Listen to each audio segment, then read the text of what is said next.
Hello students and welcome to prodigy classes. मेरा नाम है मुस्तफ़ा और आज हम देखने वाले हैं क्लास 9th का चैप्टर नंबर 1 जो कि है नंबर सिस्टम। तो शुरू करने से पहले हम देख लेते हैं कुछ बेसिक कॉन्सेप्ट्स जो कि हम यूज़ करेंगे इस चैप्टर में थ्रू आउट दिस चैप्टर। तो कुछ बेसिक कॉन्सेप्ट्स हैं जिनको जानना बहुत ज़्यादा ज़रूरी है before approaching the questions of this chapter. So let us begin. सबसे पहला कॉन्सेप्ट है कि हमारे पास डिफरेंट टाइप्स ऑफ नंबर्स हैं, ठीक है। फॉर एग्ज़ाम्पल सबसे पहले हम स्टार्ट करेंगे नेचुरल नंबर्स से। तो काफ़ी सारे लोगों को पहले से ही ये चीज़ के बारे में पता होगा कि नेचुरल नंबर्स क्या होते हैं, फिर भी ये एक छोटा सा क्विक रिवीजन है ताकि हम चैप्टर को और डीपली और अच्छी तरीके से समझ सकें, ठीक है। तो बेसिकली नेचुरल नंबर्स बच्चों वो नंबर्स होते हैं जो एग्जिस्ट करते हैं हमारे नेचर में, ठीक है। नेचर में एग्जिस्ट करने से क्या मतलब होता है कि हमारे आसपास नेचर में कोई भी चीज़, अगर आपसे जनरली मैं कोई क्वेश्चन करूं तो आपके पास या तो कोई चीज़ होगी, ठीक है, या तो कोई चीज़ नहीं होगी, ठीक है। फॉर एग्जांपल अभी मैं आपसे अगर पूछूं कि आपके पॉकेट में कितने पैसे हैं या आपके हाथ में कितने पेन्स हैं, ठीक है, तो अगर आपके पॉकेट में पैसे नहीं हैं तो आप बोलोगे कि मेरे पास तो कोई भी पैसा नहीं है, ठीक है। आप इसमें ज़ीरो का यूज़ नहीं करोगे, ठीक है। नॉर्मली या फिर हम कह सकते हैं कि नेचुरली आप ये नहीं बोलते कि मेरे पास ज़ीरो पैसे हैं, ठीक है, आप बोलते हो कि मेरे पास पैसे नहीं हैं, ठीक। तो ऐसे नंबर्स जो कि हमारे नेचर में एग्जिस्ट करते हैं, जो हमारे अंदर से नेचुरली नंबर्स आते हैं, वो सारे इसी कैटेगरी में आते हैं जो कि होता है नेचुरल नंबर्स की कैटेगरी। बहुत ध्यान से समझने की चीज़ है, ठीक है, और बहुत ज़्यादा ईजी है। तो वो सारे नंबर्स जो कि 1 से स्टार्ट होते हैं, ठीक है, वो सारे हमारे कहलाते हैं नेचुरल नंबर्स, ठीक, जो बेसिकली नेचर में एग्जिस्ट करते हैं। अब देखा जाए तो ये नंबर्स जो है ना अधूरे थे, ठीक, तो इनको पूरा करने के लिए ज़रूरत पड़ी होल नंबर्स की, ठीक। होल नंबर्स की बेस्ट पहचान है, सबसे ज़्यादा इजी आप समझ सकते हो कि ये नंबर्स जो होते हैं स्टार्ट होते हैं ज़ीरो से, ठीक है। तो सारे नेचुरल नंबर्स, ठीक, जो कि हैं आपके 1 2 3 4 and so on till infinite, because numbers का तो कहीं अंत ही नहीं, ठीक है।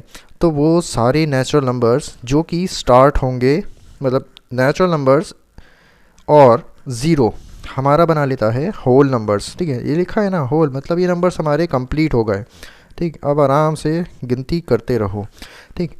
तीसरी चीज़ आती है हमारे पास इंटीजर्स, ठीक। क्लास 6 से ही हम ये चीज़ के बारे में पढ़ते आ रहे हैं कि इंटीजर्स क्या चीज़ है, ठीक है। तो positive as well as negative numbers हमारे बनाते हैं इंटीजर्स, ठीक है।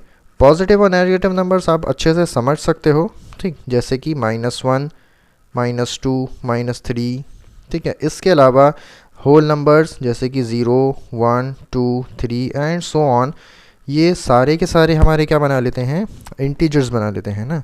तो काफ़ी सिंपल है और बस एक क्विक रिवीजन है ये पिछला अब तक का आपने जितना भी पढ़ रखा है उस सब का, ताकि हम इस चैप्टर में आके यूज़ कर सकें इन चीज़ों को, ठीक है।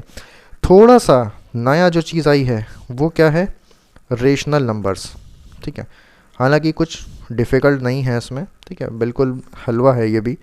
तो रेशनल नंबर्स बेसिकली कौन से नंबर्स होते हैं, वो ऐसे नंबर्स होते हैं जो कि हम फ्रैक्शन की फॉर्म में या बुक की भाषा में बोलें तो P/Q की फॉर्म में लिख सकते हैं, where Q is not equal to zero. इस पर कभी फुर्सत से एक नई वीडियो बनाएंगे कि डिनोमिनेटर में कभी ज़ीरो क्यों नहीं आ सकता, है ना। बहुत अच्छा कॉन्सेप्ट है लेकिन अभी शायद सही समय नहीं है इस चीज़ के लिए, ठीक है। मैं श्योरली ज़रूर एक्सप्लेन करूँगा इस चीज़ के बारे में अच्छे से विस्तार से, ठीक है। तो बेसिकली टॉपिक पे वापस आते हैं कि ऐसे नंबर्स जो हम रेशियो की फॉर्म में यानी P/Q की फॉर्म में लिख सकते हैं वो सारे हमारे रेशनल नंबर्स होते हैं। डिनोमिनेटर ज़ीरो नहीं होना चाहिए, ठीक है, ये शर्त है हमारी, ठीक है। डिनोमिनेटर कभी ज़ीरो नहीं हो सकता। For example 1/4 1/2 3/5 and so on, ये सारे के सारे हमारे क्या होते हैं, रेशनल नंबर्स होते हैं, ठीक है, जिनको हम लिख पा रहे हैं फ्रैक्शन की फॉर्म में, ठीक। अब इसका नेगेटिव यानी इसका समझ लो ये हीरो है तो ये विलन है, ये विलन है तो वो हीरो है, ठीक है। तो रेशनल नंबर्स का अपोजिट आ जाते हैं इर्रेशनल नंबर्स, ठीक है। इर्रेशनल नंबर्स कौन से होते हैं? बड़ा ही अपोजिट सा मामला है इनका, जो पी अपॉन क्यू की फॉर्म में नहीं लिखे जा सकते। रेशनल नंबर तो लिखे जा सकते हैं, तो वो रेशनल हो गए। पी अपॉन क्यू की फॉर्म में नहीं लिखे जा सकते, ठीक है। Q is not equal to zero लिखो या मत लिखो, जब लिखे ही नहीं जा सकते तो इससे क्या ही मतलब है, ठीक है। तो ऐसे नंबर्स जो कि पी बाई क्यू की फॉर्म में कभी भी नहीं लिखे जा सकते, वो हमारे कहलाते हैं इर्रेशनल नंबर्स। फॉर एग्ज़ाम्पल, हमारा अंडर रूट के अंदर वाला जो 2 है, ये हमारे भाई साहब है इर्रेशनल नंबर, ठीक है। इसके अलावा बहुत टाइम से आप लोग यूज़ करते आ रहे हो ये नंबर, ठीक है। नंबर तो क्या ही कह सकते हैं इसको, ये हमारा छोटा सा पाई भाई, मतलब पाई, ठीक है। तो पाई भी हमारा क्या है? Irrational number. अरे एक चीज़ बहुत ध्यान से समझने की है कि पाई तो हमारा इर्रेशनल है, लेकिन 22/7 अगर कहीं लिखा है तो उसको इर्रेशनल मत समझना, वो अलग चीज़ हो जाएगी, है ना। पाई की वैल्यू हमेशा हमारी क्या होती है? इर्रेशनल नंबर होती है, क्योंकि इसके जो डिवीज़न है वो कभी भी ख़त्म नहीं होता है। हम अपनी सहूलियत के लिए ले लेते हैं 3.14, बट एक्चुअली में पाई भाई जो है ना हमारे, ख़त्म नहीं होते हैं, इनका डिवीज़न जो है वो नहीं रुकता है, चलता जाएगा चलता जाएगा, ठीक है। तो इतना आई होप आपको क्लियर है। तो नेक्स्ट देखते हैं। तो बच्चों नेक्स्ट है हमारे पास रियल नंबर। रियल नंबर सब क्या होते हैं? रियल नंबर्स ज़्यादा दिमाग पे लोड लेने की ज़रूरत ही नहीं है, सारे के सारे रेशनल और सारे के सारे irrational number together they makes up the real numbers. तो मतलब रियल नंबर्स जो हैं वो 2 भागों में डिवाइड किए जाते हैं, ठीक है। मतलब डिवाइड हैं ऑलरेडी, किए क्या जाएंगे, रेशनल नंबर्स और इर्रेशनल नंबर, तो दोनों मिलकर क्या बना लेते हैं? हमारे रियल नंबर्स बना लेते हैं, ठीक है। तो इसके बारे में भी हम काफ़ी डिटेल में पढ़ने वाले हैं, ठीक है, कि रेशनल और इर्रेशनल होते क्या हैं, इनका यूज़ क्या है। ये हम आगे थोड़ा एक्सरसाइजेज में या क्वेश्चंस आएंगे तो ज़्यादा बेटर तरीके से आप भी समझ पाएंगे अभी, ठीक है। मतलब थोड़ा सा अभी कॉन्सेप्चुअल पे ध्यान दे लेते हैं, ठीक है। इसके बाद आ जाता है हमारा इक्विवेलेंट रेशनल नंबर्स। ये भी पढ़ चुके होंगे, ठीक है, कोई नया कॉन्सेप्ट इसमें भी नहीं है। इक्विवेलेंट रेशनल नंबर्स आपने दूसरे नाम से ज़रूर पढ़ रखा होगा इसको। इक्विवेलेंट रेशनल नंबर्स कौन से होते हैं? जैसे मान लो एक नंबर है, रेशनल नंबर है 1/4, ठीक है, दूसरा है 4/16, ठीक। तो अगर ध्यान दो तो हम इसको 4 से डिवाइड कर सकते हैं, ठीक है। 4 इसका HCF है, 4 1 4, 4 4 16। तो बेसिकली कट पिट के ये भी कितना बन जाएगा? 1/4 बन जाएगा। तो दोनों क्या हैं? आपस में बराबर हैं। तो ओरिजिनल नंबर जो था हमारा 1/4 और 4/16, वो दोनों हमारे क्या होंगे? इक्विवेलेंट रेशनल नंबर्स होंगे। देखने में आप देख ही सकते हो रेशनल तो है ही, और क्योंकि बराबर आ रहा है, इनको थोड़ा बहुत सॉल्व करने के बाद, या यूँ कह लो कि इनका जो रिड्यूस्ड फॉर्म है दोनों का, इसका तो बेचारे का यही है, इसका हमने रिड्यूस कर लिया तो ये भी क्या बन गया हमारा? 1/4 बन गया। तो बेसिकली दोनों ही नंबर्स क्या हो गए? दोनों ही रेशनल नंबर्स हमारे बराबर हो गए, due to which they are known as equivalent rational numbers, ठीक है। So moving on, we have another concept that is rationalization. अब ना ये थोड़ा ध्यान से समझना, एक एग्जाम्पल लेके इसका समझाते हैं, ठीक, क्योंकि इसका बहुत ज़्यादा यूज़ होने वाला है रेशनलाइजेशन का, और अभी नहीं, अब ये पीछा नहीं छोड़ेगा अगले साल तक, ठीक है, एटलीस्ट अगले साल तक। बाकी तो पता नहीं तुम लोग 11th में क्या करो, ठीक। तो देखते हैं एक एग्जाम्पल लेके इसका। जैसे एक हमारे पास एक नंबर दे दिया जाए हमें 1/2 - √3, ठीक है, बड़ा ही इजी सा, चलो इससे भी इजी कर लेते हैं। हमारे पास एक है 1/√3, ठीक है। तो रेशनलाइजेशन का मतलब पता है क्या होता है? सिंपल भाषा में समझ लो, रेशनलाइजेशन में हमें नीचे से डिनोमिनेटर में से रूट हटाना है, ठीक है। हमें अच्छा नहीं लग रहा है डिनोमिनेटर में रूट लगा हुआ, इसको हटाने के लिए क्या करोगे? इसके सेम नंबर से मल्टीप्लाई और डिवाइड कर दो, बस। कोई फ़र्क तो पड़ने नहीं वाला है, क्योंकि ये दोनों तो कैंसिल होकर 1 ही बन रहे हैं, ठीक है। तो बेसिकली, लेकिन हाँ, कैंसिल मत कर देना कि सर ने बोला था कि कैंसिल कर दो, 1 बन रहा है, तो फिर फ़र्क ही नहीं पड़ेगा कुछ, ठीक है। तो अब ज़रा सा ध्यान दे लो, न्यूमरेटर की न्यूमरेटर से मल्टीप्लाई होती है, डिनोमिनेटर की डिनोमिनेटर से होती है, कोई नई बात नहीं है इसमें, ठीक। तो 1 की जब हम √3 से मल्टीप्लाई करेंगे और √3 की जब √3 से मल्टीप्लाई करेंगे तो होगा क्या?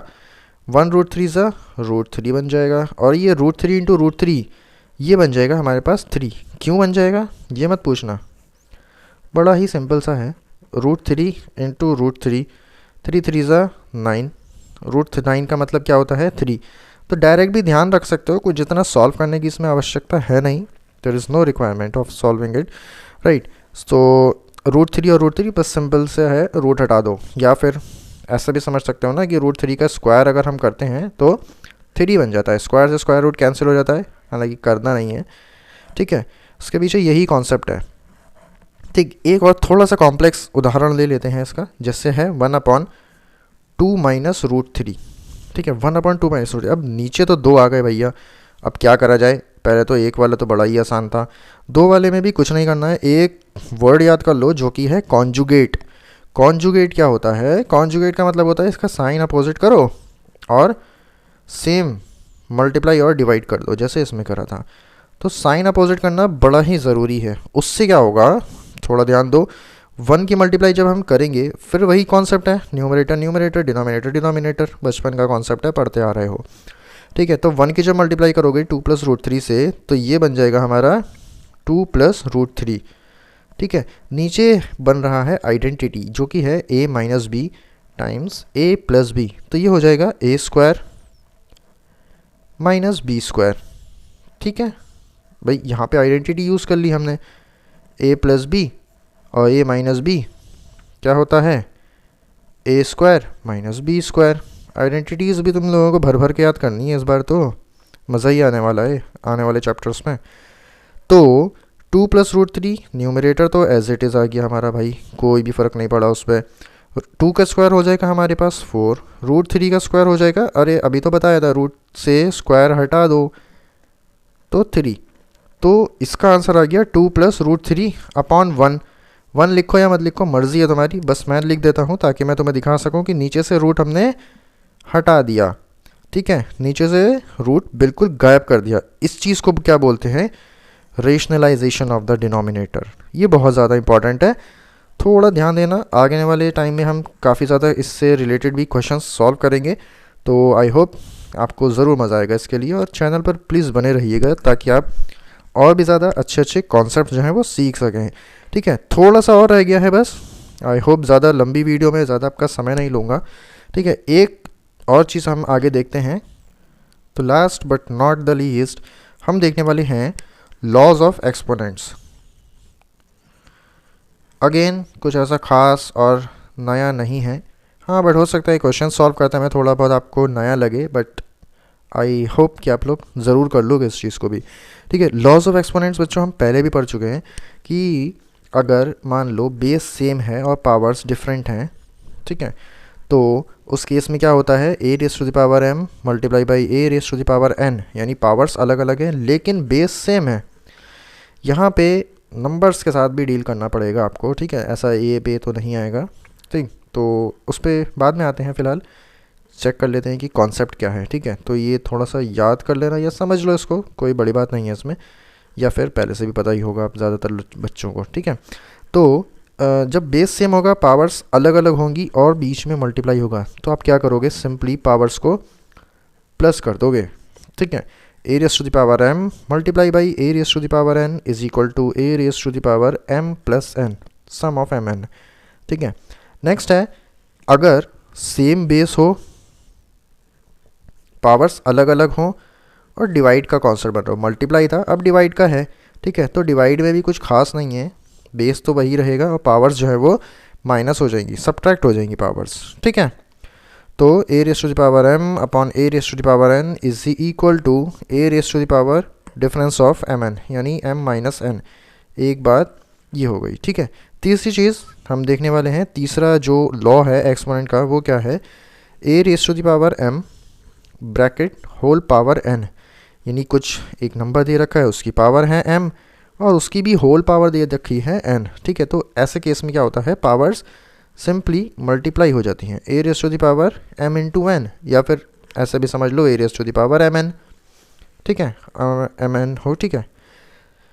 तो ये था हमारा तीसरा लॉ। चौथा और फाइनल लॉ हमारा है a⁻m b⁻m, यानी कि इस बार पावर्स सेम हैं बट बेस अलग अलग है, बीच में मल्टीप्लाई है, ठीक। इसका ही भाई समझ लो इसका, है ना, बट इसमें क्या है, बेस अलग अलग है, पावर सेम है, इसमें बेस सेम था, पावर अलग थी, दोनों में फ़र्क है। ठीक, तो इस केस में क्या होगा भाई, जो बेस है ना मल्टीप्लाई कर दो और पावर वही रख दो जो इसमें थी, जो कॉमन पावर दिखा रहा था वही हमारी पावर हो जाएगी। ठीक है, तो आई होप कि वीडियो आपको इन्फॉर्मेटिव लगी होगी और आगे भी हमारे साथ बने रहिएगा। Thank you and have a nice day.